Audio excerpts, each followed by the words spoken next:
You're listening to More Than Steps, the podcast where we geek out on how belly dance works, one coffee run at a time. I'm your hostess, Nadira Jamal. One of my favorite gigs of my entire career was a birthday party for a developmentally disabled man. What his mom told me going into the show was, treat him like he was a 7-year-old boy. And that's exactly how it felt. He was so open and sweet and so excited to have his party and have a dancer like he had 20 years before at a previous birthday party. And one thing that became our thing during this show is every once in a while he would reach out his hands and move his fingers like he was playing the zils. And whenever that happened, I would reach out my hands and actually play my zils back at him. And the thing is, he would do this just at random times throughout the piece, including during my veil section. And it was just this wonderful interactive moment that I never wanted to skip it, even if it was a moment where I normally wouldn't have played finger cymbals. And as I've taught dancers in different parts of the country where areas have different traditions and different expectations, I've learned that most people don't play finger cymbals when they do the veil. Now these days, taking your zils off for veil or not playing them at all is pretty common. But back in the day, and particularly in my dance lineage, we were not allowed to take our zils off at all. So if you were doing a half-hour set, your zils stayed on no matter what.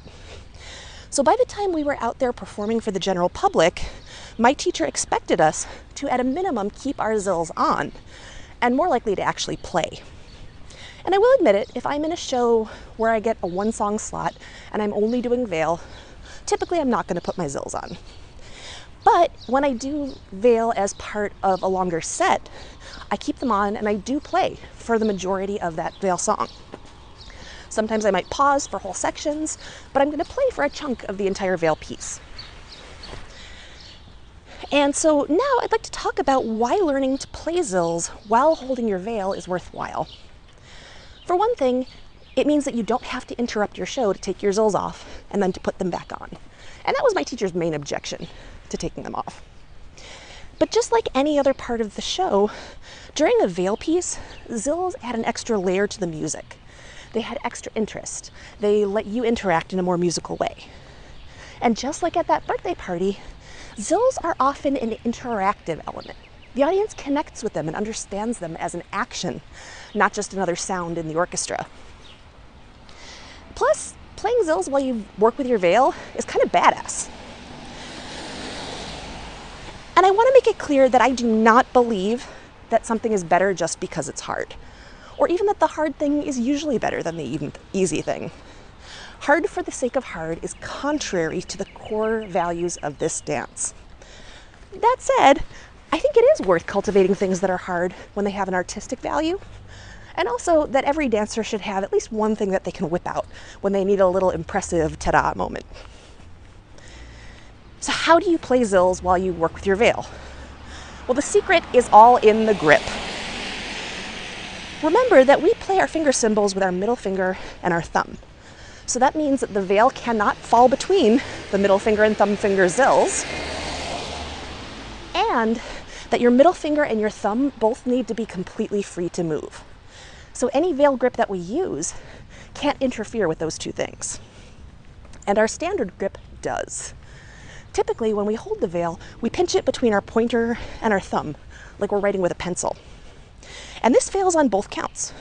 Your veil is up against your thumb zil, so that's going to muffle it. And also the pointer finger blocks your middle finger from striking your thumb zil. So that's right out. So what can we use instead? Well, I recommend what I call the scissor grip. And if you have trouble picturing what I'm about to describe, don't worry, there's a short video on the episode page. What I'd like you to do is to imagine that your pointer finger and your middle finger make up a pair of scissors. So go ahead and make a snipping motion. All right?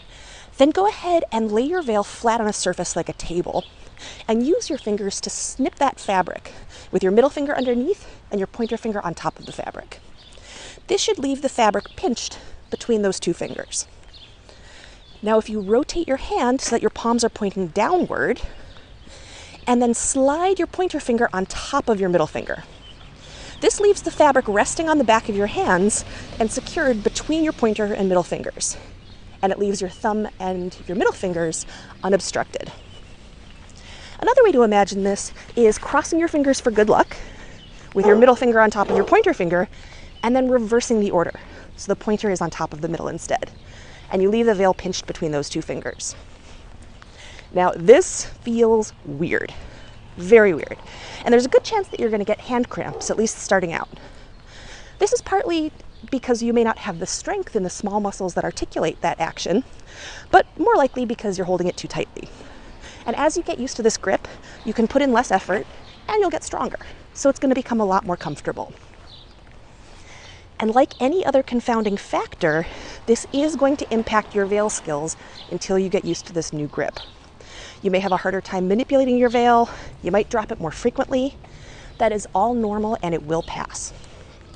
So using the right grip is the secret, but the real key is repetition. The only way for this grip to become reliable and to become comfortable is to practice a lot. So try practicing gripping and regripping, playing the zils while you just hold the veil without moving it, moving the veil while you hold your zils but without playing them, and then eventually playing your zils and moving your veil at the same time.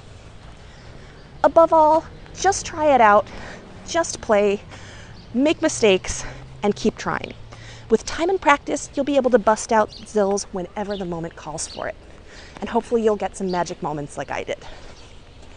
Now, if you'd like to branch out and get more creative with your zils, check out my online course, Lace, How to Make Your Zils Interesting, Not Overwhelming. You can find that at bellydancegeek.com/lace. And if you like what you're hearing, please leave us a review on iTunes. It helps me out and it helps other people find the show. Thanks for listening. For more geektacular resources, visit bellydancegeek.com.